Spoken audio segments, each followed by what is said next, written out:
여러분 누구나 다 스마트폰 하나 정도는 가지고 계시죠? 예. 자, IT 업계 전망에 따르면요, 이제 본격적으로 폴더블 폰 경쟁이 시작될 거라고 합니다. 예. 자, 현재 시장에 나온 몇 가지 폴더블 폰들 중에서요, 가장 먼저 상용화가 된 제품은 삼성의 갤럭시 폴드입니다. 예. 물론 이 제품은요, 폴더블 형태로 나온 첫 번째 제품이라 사람들의 기대를 다 만족시켜 주지는 못합니다. 하지만 그래도요, 이 제품은 시장에 폴더블 폰의 등장을 알렸고, 또한 앞으로 나오게 될 폰들이 나아갈 방향을 제시했다는 점에서 상당히 의미 있는 제품이라 할 수 있습니다. 자, 이 같은 맥락에서요, 마가복음 역시 매우 중요한 의미를 가지고 있습니다. 성경학자들은요, 신약 성경 4개 복음서들 중에서 마가복음이 가장 먼저 쓰여졌다라고 말합니다. 그래서 마태복음 그리고 누가복음은 많은 부분에서 이 마가복음의 도움을 받아 기록된 것으로 알려집니다.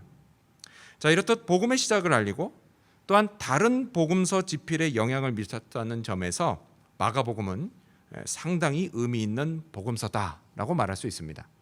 따라서 우리는요, 이 마가복음을 매우 주의 깊게 읽어야 합니다. 자, 그럼 이제 마가복음 속으로 들어가 볼까요? 자, 마가복음이 전체 복음서들의 시작을 알린다는 점에서 중요한 것처럼요, 마가복음 1장 역시 16장에 이르는 마가복음 전체의 시작을 알린다는 점에서 매우 중요합니다. 자, 1장은요, 앞으로 이 복음서가 무엇을 말하려고 하는지 그걸 보여주기 때문입니다. 그렇다면 그 1장 중에서도 오늘은 앞부분인 1절에서부터 13절까지의 말씀을 살펴보고자 합니다. 과연 마가는 자신의 복음서를 통해 사람들에게 가장 먼저 무엇을 말하고 싶었던 걸까요? 그리고 또한 예수 그리스도의 등장을 알리는 침례 요한, 그리고 광야에서 시험 받으시는 예수님의 모습을 통해 오늘 우리가 얻을 수 있는 교훈은 과연 무엇일까요?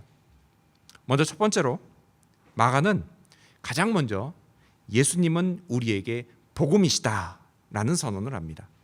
마가는 우리에게 먼저 예수님은 우리에게 복음이시다라는 것을 선언합니다. 여러분, 마가복음은요, AD 60년경쯤에 기록된 것으로 보입니다. 근데 이때가 어느 때였느냐? 이 당시 로마 교회는요, 네로 황제에게 핍박을 받고 있었습니다. 네로 황제는요, 남몰래 로마에 불을 질렀습니다. 그리고 그 결과 도시는 완전히 잿더미가 됩니다. 그러자 분노한 시민들이 네로를 비난하기 시작했고, 네로는 그 비난의 화살을 피하기 위해서 화제의 책임을 로마 교인들에게 돌려버립니다. 자, 그렇게 로마의 그리스도인들은 엄청난 핍박을 받았습니다. 많은 교인들이요, 사회적 지위를 잃었습니다. 그리고 일자리도 잃었습니다. 쫓겨났습니다. 또한 끌려가서 고문당하고 그냥 무참히 죽임도 당했습니다. 그리고 박해를 견디다 못한 일부 교인들은 예수님을 부인하고 떠나버렸고, 남은 교인들도 이제 더 이상 견딜 수가 없어서 지하로 숨어 들어가기 시작합니다. 자, 이렇게 그들은요, 예수를 믿는다는 이유로 엄청난 고통을 받았습니다. 따라서 그들 사이에서는 점차 이런 질문이 대두되기 시작했습니다. 예수님을 믿어 고통을 당하는데 우리가 믿는 예수님은 정말 우리가 이런 고통을 감수할 만한 가치가 있는 분일까라는 질문이었습니다. 그리고 성령의 감동을 받은 마가는 자신의 복음서를 통해 이 질문에 이렇게 답합니다. 우리 가져오신 성경 같이 읽어볼까요? 마가복음 1장 1절입니다. 마가복음 1장 1절입니다. 시작. 하나님의 아들 예수 그리스도의 복음의 시작이라. 아멘. 그렇습니다. 예수는 그리스도이십니다. 예수는 하나님의 아들이십니다. 그리고 예수는 우리에게 복음, 곧 기쁜 소식입니다. 이 마가복음 1장 1절이 당시 고통으로 신음하던 로마 교인들을 향해 마가가 가장 먼저 하고 싶었던 말이었습니다. 그렇다면 여러분, 예수 그리스도 하나님의 아들은 우리에게 왜 기쁜 소식이 될까요? 그건 하나님의 아들이요, 우리 가운데 오셨다라고 하는 것이 하나님이 우리 삶에 그만큼 관심이 많으시다는 걸 뜻하기 때문입니다. 하나님은요, 죄로 허물로 죽는 우리를 불쌍히 여기셨습니다. 그래서 우리에게 참된 안식과 자유를 주시고, 그리고 영광스러운 천국에서 영원한 생명을 누릴 수 있도록 하나님의 아들 예수를 우리에게 그리스도로 보내주셨습니다. 그 예수 그리스도를 나의 구원자와 주인으로 믿는 사람은 누구나 죄를 용서받고 그리고 구원의 선물을 받게 됩니다. 그래서 하나님의 아들 예수 그리스도는 우리에게 복음, 곧 기쁜 소식인 것입니다. 따라서요, 마가는 로마의 그리스도인들에게 예수님을 포기하지 말고 끝까지 붙들라고 말합니다. 예수님은 우리가 고통을 견디고 참을 만한 충분한 가치가 있는 분이라고 선언합니다. 그리고 이 선언은 오늘 저와 여러분에게도 동일합니다. 우리가 믿는 예수님은요, 분명 하나님의 아들 그리스도이시며 우리에게도 복음이라는 사실을 믿으시기 바랍니다. 하지만 여러분, 마가복음을 처음 읽던 로마 교인들, 그들 중에는요 여전히 이런 고민을 하는 사람들이 있었습니다. 뭐냐 이거예요. 내가 예수님을 하나님의 아들 그리스도로 믿는다고 해서 지금 당장 이 박해가 없어지는 건 아니잖아. 나를 고통에서 당장 건져주지 못하는데 이 믿음이 내게 무슨 소용이 있단 말이야. 그런데 여러분, 사실 이런 고민은요 오늘 우리도 합니다. 우리도 해요. 예수 믿는다고 힘든 내 현실이 당장 좋아지는 것도 아니잖아. 믿는 게 무슨 소용이 있어. 예수 믿겠다고 귀찮게 교회 나올 바에는 차라리 그 시간에 다른 거 하는 게 훨씬 더 낫겠다. 여러분 어떻게 생각하십니까? 이들의 고민처럼요, 뭐 믿는다고 당장 좋아지는 것도 없어 보입니다. 근데 그럼에도 불구하고 예수는 과연 내게 하나님의 아들 그리스도가 맞느냐는 것입니다. 가뜩이나 힘들게 사는 이민자의 삶인데 예수를 믿어 삶이 오히려 더 빡빡해진다면 정말 예수는 내게 복음, 기쁜 소식이 될 수 있느냐라고 하는 것입니다. 이에 대한 마가복음의 대답은 확실하고 분명합니다. 뭐예요? 하나님의 아들 예수 그리스도 복음의 시작이라. 그렇습니다. 오늘 내 삶의 자리가요 당장 나아지지는 않는다 할지라도 2000년 전 이 땅에 인간의 몸으로 오신 하나님의 아들 예수는 분명 나의 그리스도이시며 내 영혼의 유일한 구원자이십니다. 여러분 이 사실을 믿으십니까? 믿든 안 믿든 그건 여러분의 자유입니다. 하지만 여러분의 선택과 상관없이요 하나님의 아들 예수 그리스도가 복음이라는 사실은 변함이 없습니다. 그래서 마가도요 장황하게 설명을 늘어놓지 않습니다. 그리고 그냥 아예 시작부터 단도직입적으로 선언합니다. 예수 하나님의 아들 그리스도는 우리의 복음이십니다. 사도행전 4장 12절도 우리에게 이렇게 증언하죠. 다른 이로서는 구원을 받을 수 없나니 천하 사람 중에 구원을 받을 만한 다른 이름을 우리에게 주신 일이 없음이라 하였더라. 아멘. 그렇습니다 여러분. 예수님이 우리의 구원자이십니다. 예수님을 믿으면 우리 인생에도 기쁜 소식이 시작됩니다. 하나님은 그리스도 예수 안에서 우리를 돌보시며 우리의 인생길을 인도하고 계십니다. 따라서 비록 오늘의 삶이 힘들다 할지라도 여러분 믿음으로 견디시기 바랍니다. 그래서 훗날 우리도 마가와 같이 내가 믿는 예수님은 분명 하나님의 아들 나의 그리스도시라고 고백할 수 있게 되기를 바랍니다. 그날이 올 때까지 복음 대신 예수님을 더욱 잘 믿는 저와 여러분이 되시기를 축원합니다. 오늘 이 마가복음을 통해서 우리에게 주시는 교훈이 뭘까요? 두 번째로 침례 요한은 우리에게 예수님만 높임을 받으셔야 한다는 걸 보여줍니다. 두 번째로 침례 요한은 우리에게요 예수님만 높임을 받으셔야 한다는 걸 보여줍니다. 자, 하나님은요 이 마가복음이 쓰여지기 약 700년 전, 이 700년 전에 이사야 선지자를 통해서 예수님이 사람들 앞에 그리스도로 드러나시기 전 이 일을 준비할 사람이 있다고 예언하셨습니다. 그 사람이 누구예요? 여러분 아시다시피 바로 침례 혹은 세례 요한입니다. 자, 그런데 여러분 당시 요한은요 참 독특한 사람이었습니다. 자, 다시 성경으로 돌아갈까요? 우리 6절 말씀 같이 읽겠습니다. 마가복음 1장 6절입니다. 시작. 요한은 낙타털 옷을 입고 허리에 가죽띠를 띠고 메뚜기와 석청을 먹더라. 아멘. 자, 요한이 무슨 옷을 입었다고 하죠? 낙타털 옷을 입었다라고 합니다. 근데 여러분 이 낙타털 옷은요 도시 사람들이 입는 옷이 아니었습니다. 거친 광야에 사는 사람들에게 알맞는 그런 옷이었어요. 자, 그의 이런 옷차림, 근데 이게요 당시 사람들에게는 구약의 선지자 엘리야를 떠올리게 만든 옷이 바로 이 낙타털 옷이었습니다. 맞습니다 여러분. 요한도 선지자였습니다. 그리고 그는 사람들에게 자기 죄를 자백하고 회개하고 침례를 받으라고 외쳤습니다. 자, 그런데 여러분, 우리가 한번 생각해 볼까요? 자, 보통 사람 같으면 당신들의 죄를 회개하고 침례를 받으라 라고 하는 이 외침을 보통 사람 같으면 어디 가서 이 소리를 외치겠습니까? 어디 가서 외칠까요? 역시 주관식은 어렵습니다. 그렇죠? 그래서 제가 여러분을 위해 객관식으로 내겠습니다. 1번 사람이 많은 곳, 2번 사람이 적은 곳. 어디 가서 외치겠습니까? 보통 사람 같으면. 그랬더니 이제 오늘 여기 준비하던 우리 아이들이요, 그런 얘기 하더라고. 사람들이 없으면 좋겠어요. 사람이 없으면 좋겠어요. 그래. 자기들이 발표하는데 사람들이 보는 걸 좋아하는 게 아니라 오히려 누가 안 봤으면 좋겠다고. 근데 일반적인 경우는 아니죠. 보통의 경우는 어때요? 사람들이 많은 곳에서 외치게 될 겁니다. 그렇죠? 그래야 많은 사람들이 그 외침을 듣고 반응할 수 있기 때문이에요. 하지만 요한은 어떻게 했어요? 정반대로 했습니다. 그는요, 도시가 아닌 광야에서 외쳤습니다. 몇 명이나 듣는다고 광야에서 외쳤을까요? 하지만 여러분, 당시 사람들의 반응은 오늘 우리의 상상을 초월합니다. 우리 5절 말씀 같이 읽겠습니다. 마가복음 1장 5절입니다. 시작.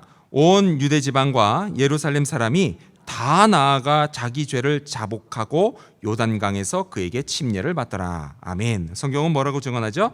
온 유대 지방과 예루살렘 사람들이 다 광야까지 나아갔다라고 전합니다. 그만큼 요한은 대단한 사람이었습니다.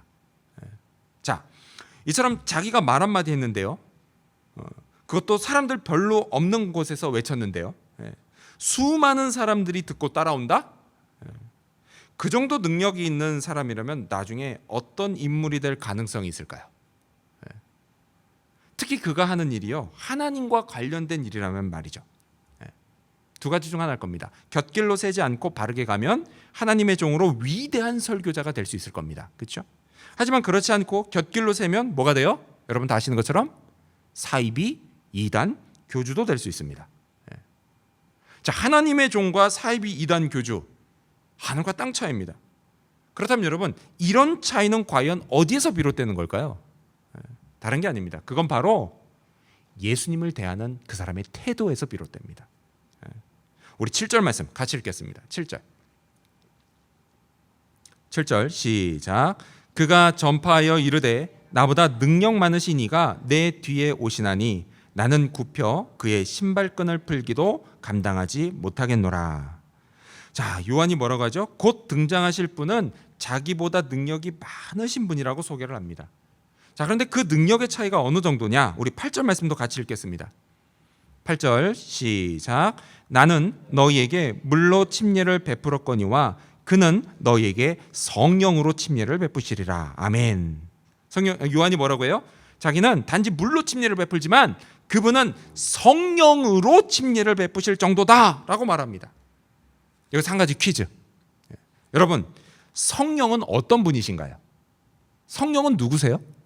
성령은 하나님이십니다. 아멘. 성령은 하나님이세요. 따라서 여러분, 그 성령 하나님으로 침례를 베푸실 정도다라고 하면 그분 역시 누구예요? 바로 하나님이시다라는 이야기입니다. 여러분, 요한은요, 뒤에 오실 분이 비록 인간의 몸으로 오시지만 그분은 신적 능력을 가진 창조주 하나님이시다라고 인정을 합니다. 그래서 요한은요, 자기는 어떻게 해요? 그분의 신발끈조차 풀 수 없다라는 말을 합니다. 여러분, 이때 당시요, 주인이 외출을 하고 돌아오면 그 주인의 신발끈을 푸는 일을 누가 한지 아십니까? 그 집안에서 가장 비천한 종이 그 일을 했습니다. 근데 요한 얘기가 뭐예요? 나는 그것조차 할 수 없다라는 이야기를 해요. 그만큼 요한은 예수님 앞에서 자기가 얼마나 작은 존재인지를 분명히 알고 있었다라는 겁니다. 남들은요, 자기를 선지자라고 부르면서 우러러봤습니다. 그래서 따르는 제자들도 많았습니다. 하지만 요한은 뭐예요? 자기는요, 단지 예수님의 등장을 알리는 광야에서 외치는 소리의 역할하는 종이다라는 사실을 잊지 않았다라는 겁니다. 예수님의 권위 앞에 자기 인기요, 이거 아무 의미 없다는 사실도 잊지 않았습니다. 결코 예수님보다 높아지려고 하지 않았습니다. 오직 예수님만 높임을 받으셔야 한다라고 했습니다. 침례 요한 말고 사도 요한이 있죠. 그 사도 요한이 기록한 복음서에 보면 이런 말씀이 나와요. 요한복음 3장 30절입니다. 그는 흥하여야 하겠고 나는 쇠하여야 하리니 하니라. 여러분, 이게 누가 한 고백인지 아십니까? 바로 침례 요한이 했던 고백입니다. 예수님은 흥하셔야 하겠고 나는 쇠하여야 한다. 요한의 고백이었어요. 근데 여러분, 이건 우리도 마찬가지입니다. 우리도요, 자신을 낮추고 오직 예수님만 높여야 합니다. 그렇다면 여러분, 우리가 예수님을 어떻게 높일 수 있을까요? 예수님을 높이긴 높여야 되겠는데 우리가 어떻게 예수님을 높일 수 있을까요? 근데 여러분, 이거요, 생각보다 복잡하지 않습니다. 우리가요, 예수님을 나의 주인으로 인정하면 됩니다. 내가 예수님의 종이라는 사실을 잊지 않으면 됩니다. 여러분, 종에게는요, 뭐 어떤 중요한 결정을 내릴 때 아무 결정권이 없습니다. 결정은 오직 누가요? 주인이 하시는 거예요. 주인이 하시는 거예요. 그래서 우리도요, 인생의 어떤 중요한 물음 앞에 내 생각과 감정을 따라서 결정하는 것이 아니라 예수님의 뜻과 마음을 따라서 결정해야 합니다. 근데 여러분, 이것도요, 역시 복잡하지 않아요. 어떻게 해야 내가 예수님의 뜻과 마음을 따라서 결정할 수 있지? 이거 복잡하지 않습니다. 간단한 방법이 있어요. 뭐냐? 여러분, 우리가요, 무슨 일을 해야 하거나 아니면 어떤 결정을 내려야 할 때 먼저 예수님이라면 과연 어떻게 하실까? 그걸 생각하면 됩니다. 예수님이라면 이때 과연 어떻게 하실까? 만약 예수님이 나라면 지금 어떤 걸 선택하실까? 만약에 예수님이 지금 나라면 어떤 걸 하실까? 그걸 먼저 생각하는 거예요. 그리고 기도하는 겁니다. 기도하며 성령의 인도하심을 구하는 겁니다. 그리고 그 인도하심을 따라서 믿음으로 행하고 결정하면 되는 것입니다. 우리가 이처럼요, 자신을 낮추고 예수님만 높이면 그때부터 하나님은 그런 우리를 높여주십니다. 훗날요, 예수님은 침례 요한을 이렇게 평가하십니다. 마태복음 11장 11절을 보면 내가 진실로 너희에게 말하노니 여자가 낳은 자 중에 침례 요한보다 큰 이가 일어남이 없도다 라고 하세요. 여러분, 요한은요, 예수님께 세상에서 가장 큰 자라는 평가를 받습니다. 그리고 또한 예수님은 이렇게도 말씀하십니다. 마태복음 23장 12절을 보면 누구든지 자기를 높이는 자는 낮아지고 누구든지 자기를 낮추는 자는 높아지리라. 아멘. 그렇습니다. 여러분, 사람은요, 누구나 높아지고 싶어 합니다. 이게 인간의 본성입니다. 하지만 여러분, 높아지기 위해서 우리는 무엇보다 먼저 어떻게 해야 돼요? 스스로 예수님 앞에 낮아져야 합니다. 그래야 하나님이 높여주십니다. 반대로 내가 스스로 높아지려 하면 그때는 하나님이 우리를 낮추십니다. 하나님은요, 낮은 자의 하나님이십니다. 겸손한 자의 하나님이십니다. 하나님은 낮은 자를 사랑하시고 겸손한 자에게 은혜를 베풀어 주십니다. 그런 사람에게 복을 내려주시고 그를 통해 하나님의 일을 행하십니다. 여러분, 이 사실을 믿으시기 바랍니다. 이러한 믿음으로 오직 예수님만 높이는 저와 여러분이 되시기를 축원합니다. 마지막 세 번째로, 오늘 이 본문을 통해 성령님은 우리에게 예수님도 광야를 경험하셨다는 걸 보여주십니다. 마지막 세 번째로, 마가복음은 우리에게 예수님도 광야를 경험하셨다라는 것을 보여줍니다. 자, 여러분, 오랜만에 친한 친구들이 모이면 그 자리가 되게 소중합니다. 그렇죠? 그리고 되게 특별한 자리예요, 그 자리는. 근데 여러분, 예수님이요, 요한에게 침례를 받으시는 장면이 있죠. 이 장면은 삼위일체 하나님이 한 자리에 모이는 매우 특별한 순간이었습니다. 흔치 않은 순간이었어요. 근데 그때 성부 하나님은요, 예수님이 당신의 아들이라고 공개적으로 선언하십니다. 우리 성경으로 돌아가서 마가복음 1장 11절 말씀 같이 읽어볼까요? 시작. 하늘로부터 소리가 나기를 너는 내 사랑하는 아들이라 내가 너를 기뻐하노라 하시니라. 아멘. 하나님이 예수님을 오늘 우리식으로 이야기하면 인증해 주신 겁니다. 인증해 주신 거예요. 자, 여러분, 사람들 생각에는요, 이렇게 하나님이 사랑하시고 기뻐하시는 아들이라면 앞으로 그의 미래는 어때야 하겠습니까? 사람들 생각이라면 당연히 좋아야 할 겁니다. 하나님이 사랑하시고 하나님이 기뻐하시는 존재인데, 그렇죠? 좋아야 할 거예요. 편안해야 할 겁니다. 그리고 시련은 물론 고통도 없어야 할 겁니다. 대개 사람들은요, 어떤 사람이나 어느 가정이나 어떤 교회가요, 잘 된다 싶으면 그건 하나님이 사랑하시는 거고, 잘 안 된다 싶으면 그건 하나님이 사랑하지 않으시는 거라고 쉽게 단정합니다. 예. 근데 여러분 이건요, 우리도 이런 생각에 많은 영향을 받아요. 예. 그래서요, 삶이 불편해지고 또 시련과 고통이 찾아오면 하나님이 나를 사랑하시지도 기뻐하시지도 않는다는 생각을 하게 됩니다. 예. 근데 그런 생각이에요. 어떻게 해요? 사람들이 스스로 비관합니다. 스스로 비관하고 또 주변에 열심히 살아가는 주변 사람들을 비관적인 언행으로 힘 빠지게 만듭니다. 망했어, 안 돼, 끝났어, 힘 빠지게 만들어요. 자, 다시 본문으로 돌아와서요. 하늘로부터 하나님이 사랑하시고 기뻐하신다는 소리와 함께요, 예수님은 화려하게 등장하셨습니다. 하지만요, 곧 반전이 벌어집니다. 우리 12절 말씀 같이 읽겠습니다.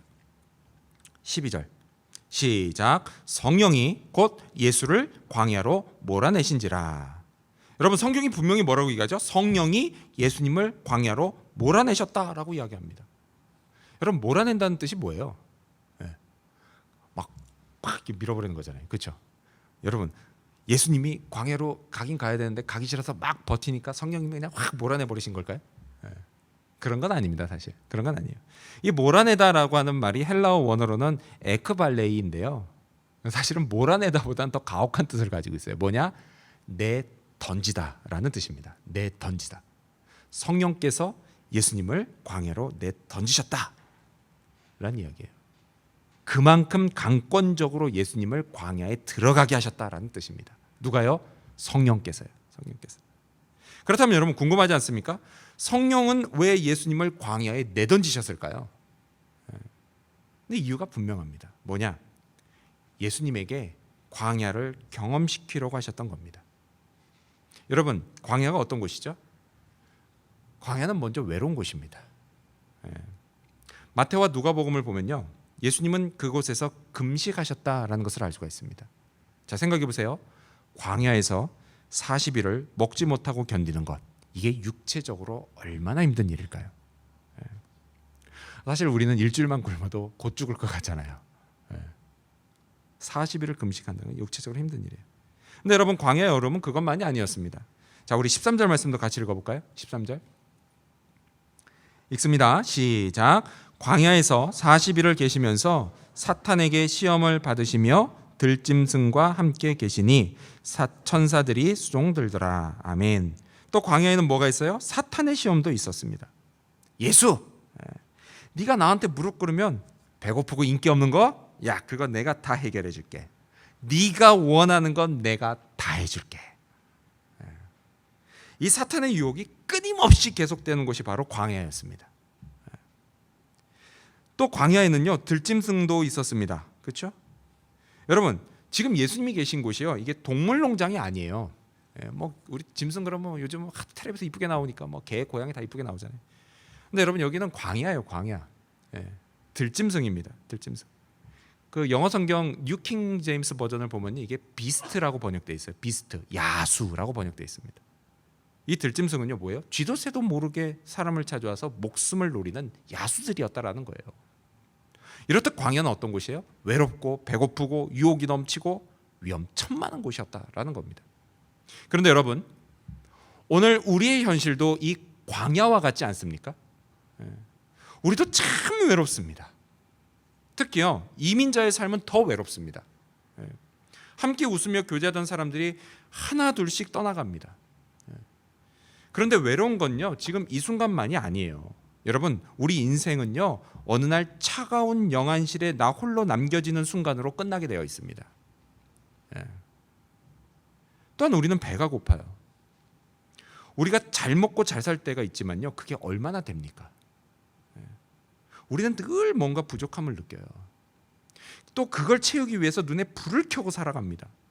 그 속에서 치열한 경쟁을 하면서 여기저기 얻어 터지면서 살아갑니다.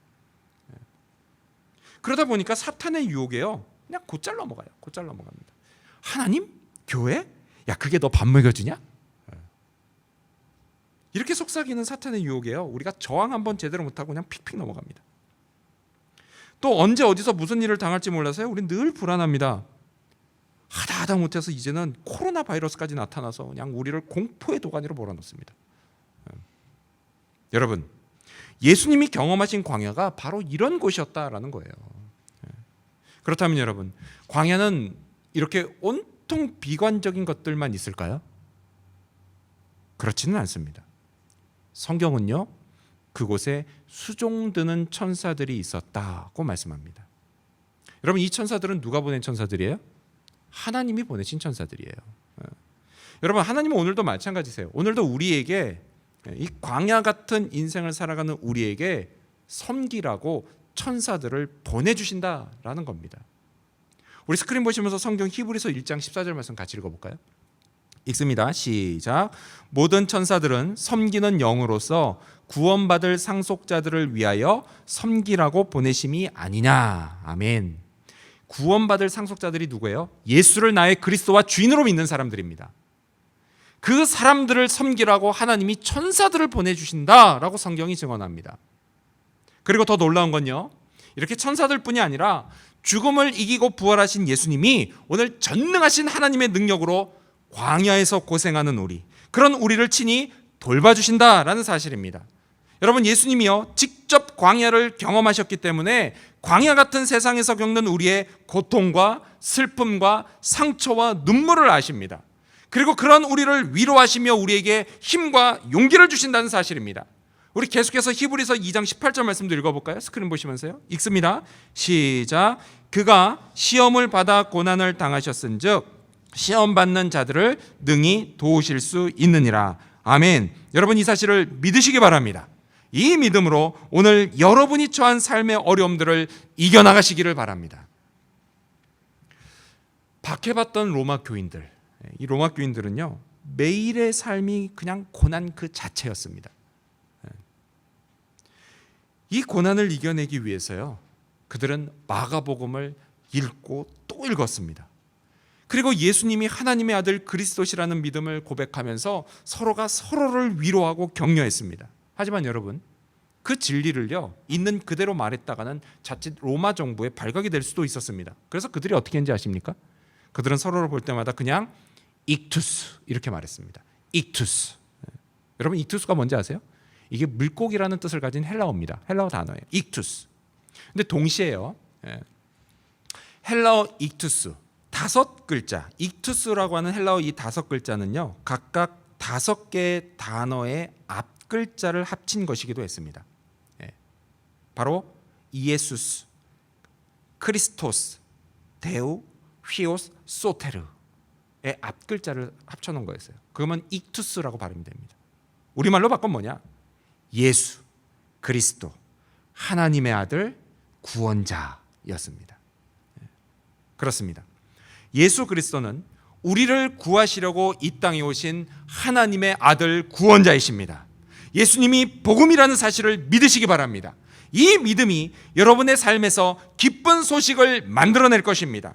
우리가 주인 되신 예수님을 높일 때 우리는 낮은 자를 높이시는 하나님의 기적을 경험하게 될 것입니다. 따라서 오늘의 삶이 힘들어도 믿음으로 견디시기 바랍니다. 광야길은 언제나 힘들고 막막합니다. 하지만 그 길 역시 언제나 끝이 있는 법입니다. 그리고 그 끝에 이르도록 우리 주님이 우리와 늘 함께 하신다는 사실을 믿으시기 바랍니다. 이러한 믿음으로 역경을 이기고 내일을 향해서 계속해서 전진해 나갈 수 있게 되는 저와 여러분, 그리고 우리 지구촌교회 모든 성도님들이 되시기를 주님의 이름으로 축원합니다.